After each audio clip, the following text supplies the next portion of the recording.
So this is a bit of an unexpected video. I wasn't going to film anything today, hence the rather dishevelled look. I've been working on the Saxo.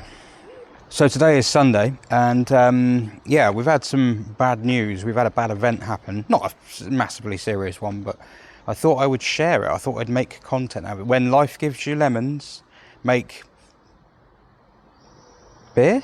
I don't know. So basically, we have a number of cars in the little collection, as you can see, and plus the ones in there. This one concerns the Z4, because if you look closely, someone drove into the Z4. That there is the imprint of a Vauxhall Astra. So for those who don't know, that's our what's my wife's 2004 BMW Z4 2.2. Bought it last year for not a lot. I actually did a video on it where I said, what's the catch? There has to be a catch. And then there was one other video where I did a dyno run on it to see if the engine being knackered was the catch. And it wasn't. But I'm not going to give any spoilers. You want to see it on the dyno, watch it on the dyno. Yeah, so today she's gone to the shops. This car is in daily service. It's not some sort of, you know, toy or something like that. This is a car that gets used daily and it works daily. And the aircon works, which is the crucial thing. And she's gone to the shops today. She's parked in the... She's gone to get me a sandwich, actually. That's not some sexist joke. I feel bad. She went to get me a sandwich. Gone to the shops, parked up. Left her space to go in the queue to leave the car park, and a guy has, you know, he's got in his car, he's stuck it in reverse, and he's reversed out of his space. There was a BMW Z4 in the way, but that didn't stop him. He was pretty apologetic. I guess he just didn't look. So there's the damage, and basically it is confined, I think, to the door and the wing. The front wing, I think the side skirt's missed it. It's well and truly stoved there. It's got a real impact mark there, and there's like a crease along here where the wing's bent in, and then the edge of the door there, you can see it's kind of the frame for the door is probably about there. That's a dent up here. It's like a crease dent here. That's not a crease dent, that's just a mark that would probably even polish out, as would that, I suspect. But yeah, it's stoved. The door is actually, I'm quite surprised how misshapen the door is, because you can see it if you look down there. You can see how much further back the door is now, and I know Z4s aren't built amazingly, but they're built better than that. The whole door is kind of twisted now. It's not miles out, but it's a little bit behind. It's sitting a bit high there now. It's basically just warped the door. There's no, that I can see, there's no pillar damage down the inside. I imagine the hinges are okay. I think it's unlikely that... I think, as I say, all it is... Yeah, you can see the frame down there. The edge of the door frame there, so that's where it's creased. I think it's literally just the outside. It's the outside of the door. And the wing. So the wing is... Oh yeah, you can see it there. So the wing's not the worst affected, and it could be repaired as well, probably. But if you paint this and this, you're going to have to do this, or some of it, lose it halfway up the bonnet, and some up there, and the side skirt. Otherwise, it's just going to end up, well, it'll end up looking like the front, because the front bumper's a different colour as well. But yeah, to repair this at a body shop it's just big money. There's a lot of labour in that, you know, and the parts. I mean, BMW will probably still supply the parts because they're pretty good. It's not going to go that far, is it? That is a write-off. If someone keyed it, it would be a write-off. So that gives me an opportunity, because I thought what I would do is I'd do a quick series of rough and dirty videos like these, because this won't be a long one. I'm going to take everyone through the process. What happens now?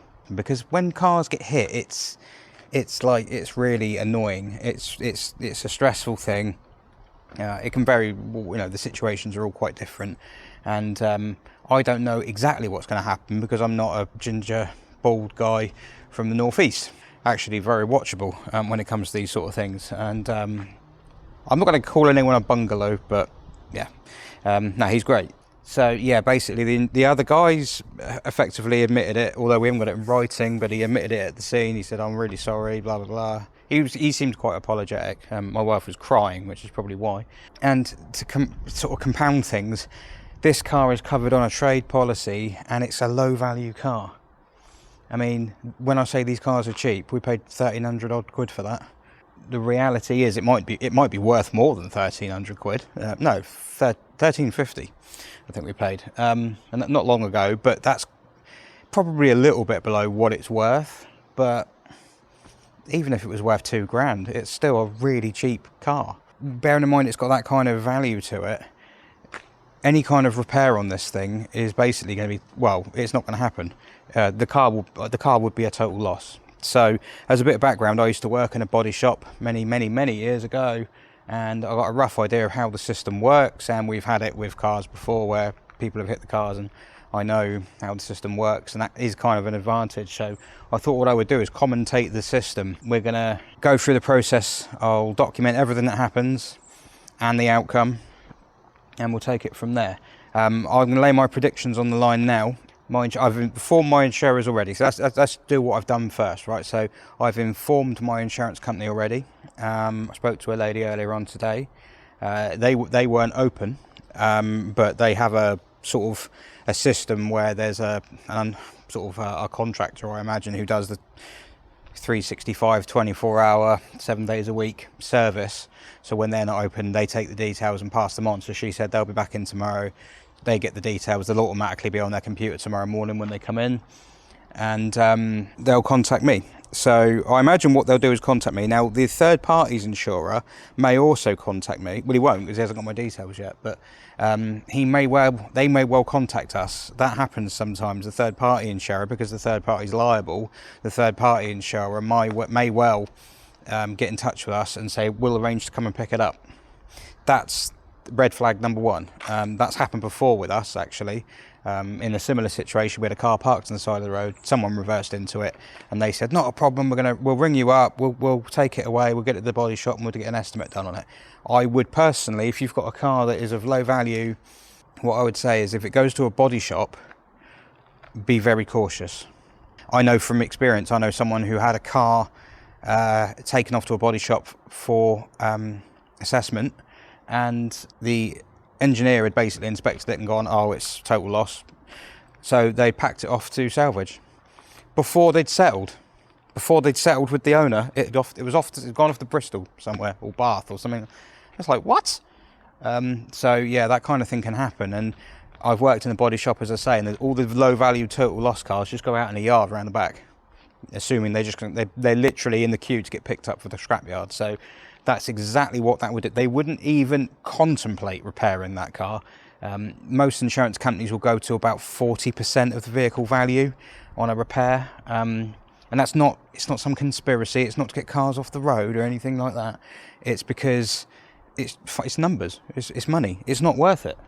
Because if they go to more than 40%, then you allow for the unforeseen. There's going to be some unforeseens. And then all the fees and the costs and all the extra costs that go on behind the scenes, it's not worth doing it. Because if I then go, "Oh, but you haven't got it right, like the colour doesn't match or something," which it probably wouldn't, and I make them do it again, that's costing them again. So the easiest thing to do is just to them, even if that was £2,000 payout, even if they offered us £2,000 for it, said, "We'll take it off, you write it off, £2,000, which I don't suspect they would give us, but they might do, but even if they did, to them it's pocket money, it's small change. They don't care, they're not bothered. So to them, this is not worth the time on the phone. This is not worth the manpower, the thinking power. They have much bigger fish to fry, and it's not a conspiracy to get old cars off the road. It has no value. Now, it does have value though. It has sentimental value.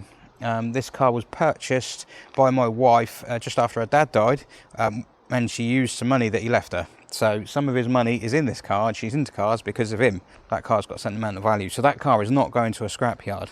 I think what's going to happen, my prediction of what's going to happen before I wrap this one up, is I think my insurance company will get in touch with me. The third party may well, whether they do or not, we'll find out. But my insurance company will get in touch. They are pretty good. I've used them before in this situation. They're pretty good. They'll get in touch. They'll either want pictures.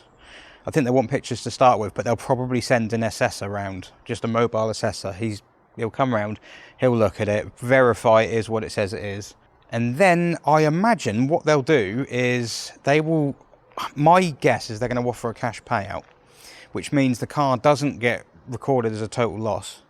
They will basically say, right, go and get some quotes. How much is it going to cost to put it right? And if I get quotes for 1,500 quid, they might go, right, well, look, we'll just send you 1,500 quid. And then it's done. Whether you get it repaired or not, up to you. But if the quotes are 1,500 quid, because at a body shop it probably will be, might even be about 2 grand. Brand new, because it's all brand new parts, isn't it? It's a brand new door, brand new wing, respray a metallic. That's gonna, yeah. Then there'll be all the rub, all the door membrane and everything on the back, you know, and that's gonna roll on that one.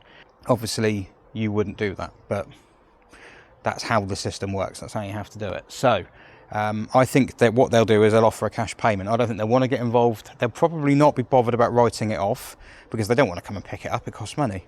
And they sell it for salvage. It's not like they break it and make money out of it for parts, so they won't want to do that. And being that I'm in the trade, I think they'll probably just go, mate, we'll just give you the money and just keep it and do whatever you want with it. So we would fix it. We buy another door and another wing. If we're lucky, we might find one in Toledo Blue. So yeah, that's what I think is going to happen. But it could get nasty, couldn't it? It could get worse. There could be some unforeseens. He might suddenly get funny. He might suddenly go, oh, it's not my fault, it's your fault. Oh, what a fun, positive video I wasn't expecting to make. So let's make it something useful. Let's look at a low value car that's been hit, non-fault claim. See what happens next. I'll let you know.